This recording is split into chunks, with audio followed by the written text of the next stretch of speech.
ಇವಾಗ ಅಶೋಕ್ ಗೌಡ್ರು ಇಷ್ಟು ತಾಳ್ಮೆಯಿಂದ ಇಲ್ಲಿ ವಿವರಿಸ್ತಿದ್ದಾರೆ. ಬಟ್ ಅವ್ರ ಪಕ್ಷದ ಸೋಷಿಯಲ್ ಮೀಡಿಯಾದಲ್ಲಿ ನೋಡ್ಬೇಕು ಸರ್ ಹೆಂಗಿದೆ ಇದು ಅಂತಂದ್ರೆ, ಇಲ್ಲ ಇಲ್ಲ ಇಲ್ಲ ಓಲಕ್ಕೆಲ್ಲ ಹೆಂಗೆ ಯಾವ ಲೆವೆಲ್ಗೆ ಅಂದ್ರೆ ಕೇಳಿ ಸರ್, ಇದಕ್ಕೂ ಪಿತ್ರೋಡ ಅವ್ರ ಮಾತಿಗೂ ಲಿಂಕ್, ಈ OBC ಇದಕ್ಕೂ ಪಿತ್ರೋಡದಕ್ಕೂ ಲಿಂಕ್.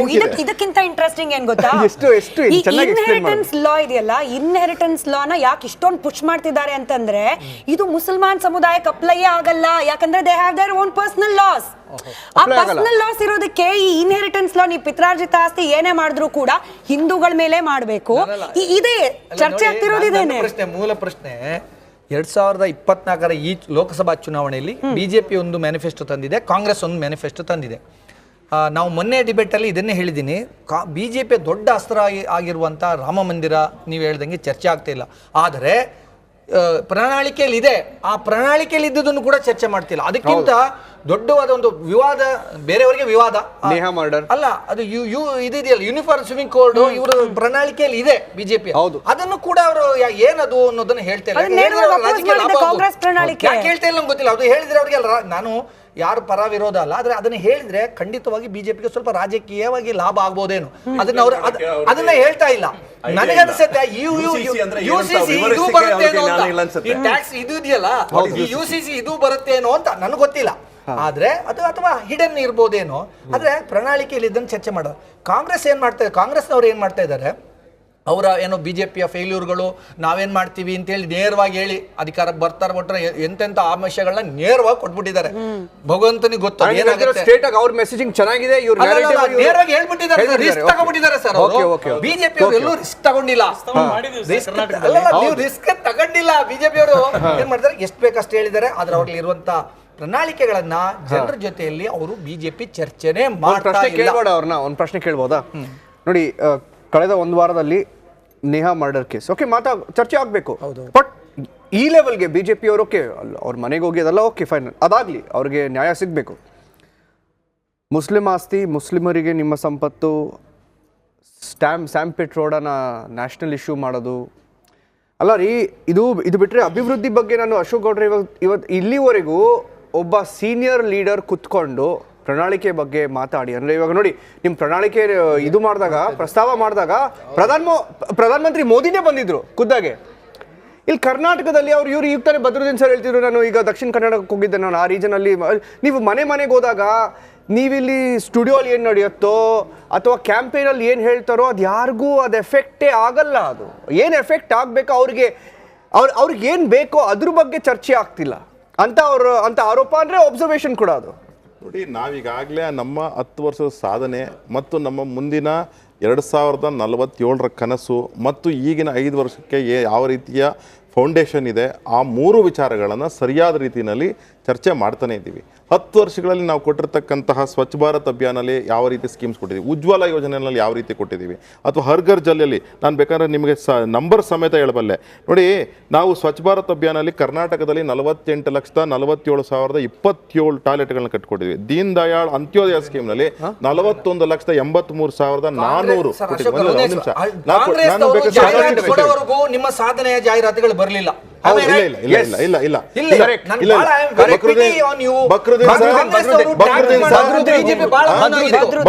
ಬದ್ರುದ್ದೀನ್ ಸರ್, ಒಂದ್ ನಿಮಿಷ ನೋಡಿ, ನೀವು ಆಡ್ ಬಗ್ಗೆ ಮಾತ್ರ ಮಾತಾಡ್ತಿದ್ದೀರಾ. ನಾವು ಜನಗಳ ಮಧ್ಯದಲ್ಲಿ ಹೋಗಿ ಅನೇಕ ಜಾನ್ವರಿಯಿಂದ ನಾವು ಯಾರ್ಯಾರು ಕಾರ್ಯಕರ್ತರಿದ್ದೀವಿ, ಯಾರ್ಯಾರು ಮಾತಾಡ್ಲಿಕ್ಕಾಗ್ತದೆ, ನಾವೆಲ್ಲರೂ ಸಹ ಹೋಗ್ಬಿಟ್ಟು ಜನಗಳ ಮಧ್ಯದಲ್ಲಿ ಹೇಳ್ತಾನೆ ಇದ್ದೀವಿ ಯಾವ ರೀತಿ ಸ್ಕೀಮ್ಸ್ ಕೊಟ್ಟಿದ್ವಿ. ಒಂದು ಲೋಕ ಕಲ್ಯಾಣಕ್ಕೆ ಅಂದರೆ ಜನಗಳ ಕಲ್ಯಾಣಕ್ಕೆ ಏನು ಕೊಟ್ಟಿದ್ದೀವಿ, ಜೊತೆಗೆ ದೇಶದ ಸುರಕ್ಷತೆ, ದೇಶದ ಭದ್ರತೆ, ದೇಶದ ಆರ್ಥಿಕ ಅಭಿವೃದ್ಧಿಗೆ ಏನೇನು ರೀತಿ ಮಾಡ್ತಿದ್ದೀವಿ, ಇದ್ರ ಬಗ್ಗೆ ಚರ್ಚೆ ಮಾಡ್ಕೊಂಡೇ ಬರ್ತಾ ಇದ್ದೀವಿ. ಇರಲಿ. ಆದರೆ ಅದಕ್ಕಿಂತ ಜಾಸ್ತಿ ಅತ್ಯಂತ ಪ್ರಮುಖವಾಗಿ ನಮ್ಮ ಸ್ನೇಹಿತರು ಮೆನ್ಷನ್ ಮಾಡ್ತಾರೆ ನೋಡಿ, ಯಾವ ರೀತಿ ಈಕ್ವಲ್ ಡಿಸ್ಟ್ರಿಬ್ಯೂಷನ್ ಆಯಿತು. ಆಮೇಲೆ ನೀವು ನಿರಂಜನ್ ಅವರು ಹೇಳ್ತಾ ಇದ್ರಿ, ಈಗ ಯಾರೋ ಒಬ್ಬರು 1985 ಫಸ್ಟ್ ಟೈಮ್ ಯಾರು ಅಫಿಡವಿಟ್ನ ಫೈಲ್ ಮಾಡ್ತಾರೆ, ನಾನು ಹೆಸರು ಹೇಳಲ್ಲ, ನೀವು ಹೆಸರು ಹೇಳಿಲ್ಲ, ಅದರಿಂದ ನಾನು ಹೆಸರು ಹೇಳಲ್ಲ. ಚುನಾವಣೆಗೆ ನಿಂತ್ಕೊಂತಾರೆ, 89 ಫಸ್ಟ್ ಟೈಮ್ ಗೆದ್ದು ಬರ್ತಾರೆ. ಇವತ್ತು ಒಂದು ಪೊಸಿಷನಲ್ಲಿ ಇದ್ದಾರೆ, ಈಗಿನ ಸರ್ಕಾರದಲ್ಲಿ ಒಂದು ಅತ್ಯಂತ ಪ್ರಮುಖವಾದ ಈ ಸಚಿವರಾಗಿರ್ತಕ್ಕಂಥವ್ರು.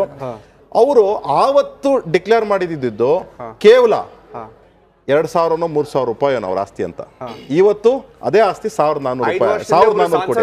4 ಲಕ್ಷ ಹೇಳಿದ್ರೆ ಇವತ್ತು 4 ಕೋಟಿ ಹೇಳಿದ್ರೆ ಆಮೇಲೆ ಅದು ಬಿಟ್ಬಿಡಿ. ಸರ್, ಅದು ಬಿಟ್ಬಿಡಿ. ಬೇಡ ಸರ್, ಬೇಡ. ಸತೀಶ್ ಅವರೇ, ಅವ್ರು ಹೋಗ್ತಿಲ್ಲ. ಬಿಟ್ಬಿಡಿ, ರಾಜಕಾರಣಿ ಬಿಟ್ಬಿಡಿ. ರಾಜಕಾರಣಿ ಬಿಟ್ಬಿಡಿ. ಒಂದ್ ನಿಮಿಷ ಸತೀಶ್, ಮುಗಿಸ್ಬಿಡ್ತೀನಿ.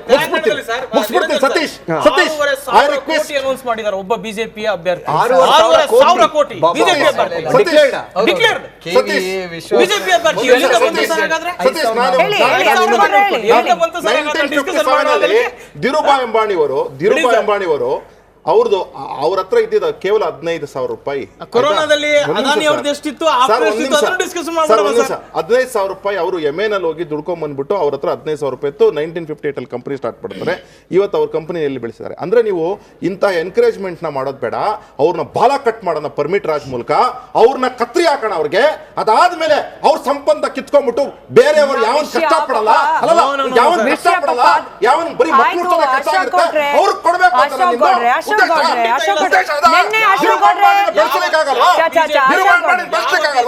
ಒಬ್ಬ ನಾಳೆ ಅಶೋಕ್ ಗೌಡರು ಬೆಳಿಬಹುದು, ಸತೀಶ್ ಬೆಳಿಬಹುದು, ಸತೀಶ್ ಬೆಳಿಬಹುದು, ನಾನು ಅಶೋಕ್ ಗೌಡರು ಬೆಳಿಬಹುದು. ಭೂಮಿ ಹಕ್ಕನ್ನು ಕೊಟ್ಟಿದ್ದೀವಿ ಸ್ವಾಮಿ ನಾವು. ಇವತ್ತು ಕರಾವಳಿಯಲ್ಲಿ ಈ ಮಟ್ಟದ ಅಭಿವೃದ್ಧಿ ಆಗಕ್ಕೆ ಕಾರಣ ಕಾಂಗ್ರೆಸ್ನವರು.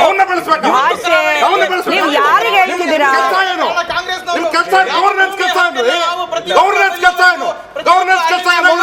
ದಲಿತರಿಗೂ ಕೊಟ್ಟಿದ್ದೀವಿ. ಆ ಭೂಮಿಯ ಹಕ್ಕನ್ನು ಕೊಡಬಾರದು ಅನ್ನುವಂತ ಬಿಜೆಪಿಯ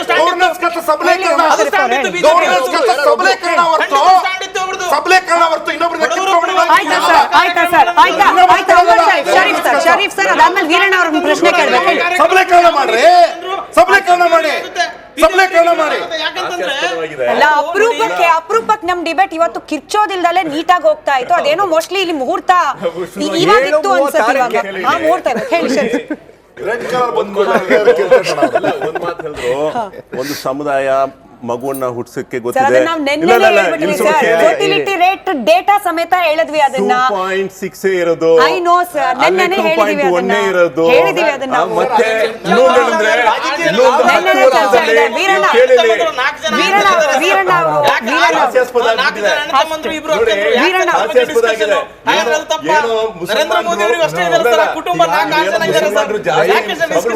ದಯವಿಟ್ಟು ಎಲ್ಲಾ ರಾಜಕೀಯ ಪಕ್ಷಗಳು ಒಂದು ಯೋಚನೆ ಮಾಡಿ.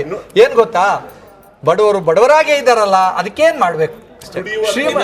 ಅನ್ಫಾರ್ಚುನೇಟ್ಲಿ ವೀರಣ್ಣ ಅವ್ರು ಒಂದೇ ಪ್ರಶ್ನೆ ಗೊತ್ತಿಲ್ಲ ಕೊಟ್ಟಿದ್ವಿ. ಒಂದ್ ಕಡೆ ಬರೋಣ ಸರ್. ಬದ್ರುದ್ದೀನ್ ಸರ್, ನೀವೇ ಹೇಳಿದ ವಿಚಾರ ಬಿಜೆಪಿ ಜೊತೆಗೆ ಜೆಡಿಎಸ್ ಕೂಡ ಹಾಗೆ ಅಂತ ಹೇಳಿ ದೇವೇಗೌಡರು ಬಾಯಲ್ಲಿ ಇದುವರೆಗೂ ರೈತರ ಪರವಾಗಿ ಏನು ಮಾತೇ ಬರ್ಲಿಲ್ಲ.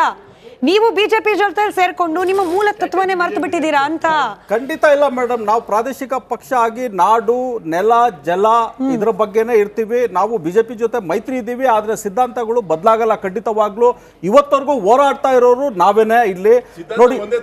ಇಲ್ಲ ಬದಲಾಗಕ್ಕೆ ಇಲ್ಲಲ್ಲ, ನಾವು ನೋಡಿ ಒಂದಾಗ್ಬಿಟ್ರಲ್ಲ, ಇನ್ಯಾಕೆ ಇವಾಗ ಸಿದ್ಧಾಂತ ಬೇಡ ಅಂತ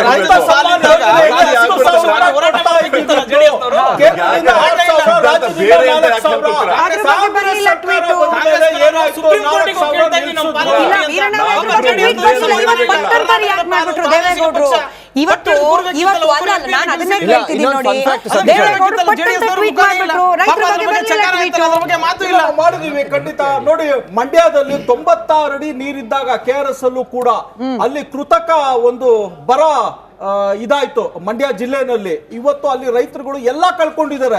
ಗದ್ದೆ ಇಲ್ಲ ಅಂದ್ರೆ ಭತ್ತದ ಗದ್ದೆ ಇಲ್ಲ, ಕಬ್ಬಿನ ಗದ್ದೆ ಇಲ್ಲ, ಎಲ್ಲ ನೀರಿದ್ರು ಕೂಡ ಅಲ್ಲಿ ಕೊಡೋದಕ್ಕಾಗ್ಲಿಲ್ಲ. ಆದ್ರೆ ಸಂಕಷ್ಟದ ಸಮಯದಲ್ಲೂ ಸಂಕಷ್ಟ ಸೂತ್ರ ಮಾಡ್ದೇನೆ ಸರ್ಕಾರ ಆ ನೀರ್ನ ತಮಿಳ್ನಾಡಿಗೆ ಅಲ್ಲೂ ಕೂಡ ನಾವು ಹೋರಾಟ ಮಾಡಿದ್ವಿ. ಆಮೇಲೆ ಸರ್ವ ಪಕ್ಷಗಳ ಸಭೆ ಇಲ್ಲಿ ಕರೆದಿದ್ದು.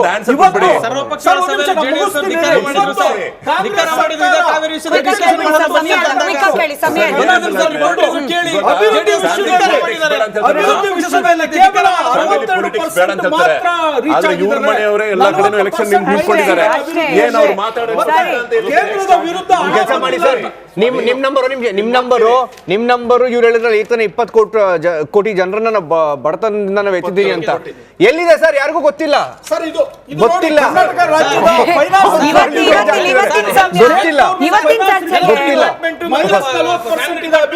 ಮಾಡಿದೆ 18 ಕೋಟಿ ಜನ 16 ರೂಪಾಯಿದಲ್ಲಿ ಜೀವನ ಮಾಡ್ತಾ ಇದ್ದಾರೆ. ಎಲ್ಲಿದ್ದಾರೆ ಸರ್ 28 ಕೋಟಿ ಜನರ ಮೇಲೆ ಕೆತ್ತಿದ್ದು?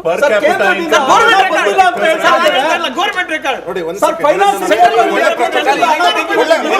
ಇದಕ್ಕೆಲ್ಲ ರೆಮಿಡಿ ಏನ್ ಗೊತ್ತಾ ಸರ್? ಇದಕ್ಕೆ ಒಂದು ಔಷಧಿ ಏನ್ ಗೊತ್ತಾ? 2011ರಿಂದ ಜಾತಿ ಗಣತಿ ಆಗಿಲ್ಲ. ಜಾತಿ ಗಣತಿ ಅಂದ್ರೆ ಏನಾರು ಯಾರಿಗಾರು ಹೋಗೋದಿಲ್ಲ. 1931 ಅಲ್ಲಿ ಅಲ್ಲ 2011ರಿಂದ ಆಗಿಲ್ಲ. 2011 ಸೆನ್ಸಸ್ ಆಗಿದೆ. ಒಂದು ಯಾವ ರಾಜಕೀಯ ಪಕ್ಷ ಬೇಕಾದ್ರೆ ಅಧಿಕಾರಕ್ಕೆ ಬರ್ಲಿ, 2021ರಲ್ಲಿ ಆಗ್ಬೇಕಾಗಿದ್ದ ಆಗಿಲ್ಲ. ದಯವಿಟ್ಟು ಜಾತಿ ಗಣತಿ ಆರ್ಥಿಕ ಸಮೀಕ್ಷೆ ಮಾಡ್ಲಿ.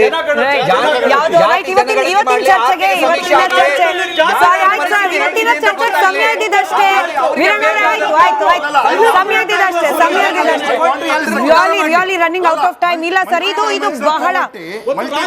ಬಹಳ ದೊಡ್ಡ ವಿಚಾರ, ಚರ್ಚೆ ಆಗುತ್ತೆ, ಮತ್ತೆ ಮಾಡೋಣ. ಸಮಯ ಇದೆ ಸರ್. ಶೌಚಾಲಯ, ರಸ್ತೆ, ಶೌಚಾಲಯ, ಉಜ್ವಲದಲ್ಲಿ ಗ್ಯಾಸು, ಯಾವ್ದೋ ಭಾರತದಂತ ಅಶೋಕ್ ಗೌಡ್ರೆ ನೀವು ಹೋಗ್ತೀರಾ? ಅಶೋಕ್ ಗೌಡ್ರೆ ನೀವು ಹೋಗ್ತೀರಾ? ಆಯ್ತು ಸರ್, ಸಮಯ ಇದೆ. ಧನ್ಯವಾದ. ಚರ್ಚೆಯಲ್ಲಿ ಭಾಗಿಯಾಗಿದ್ದಕ್ಕೆ.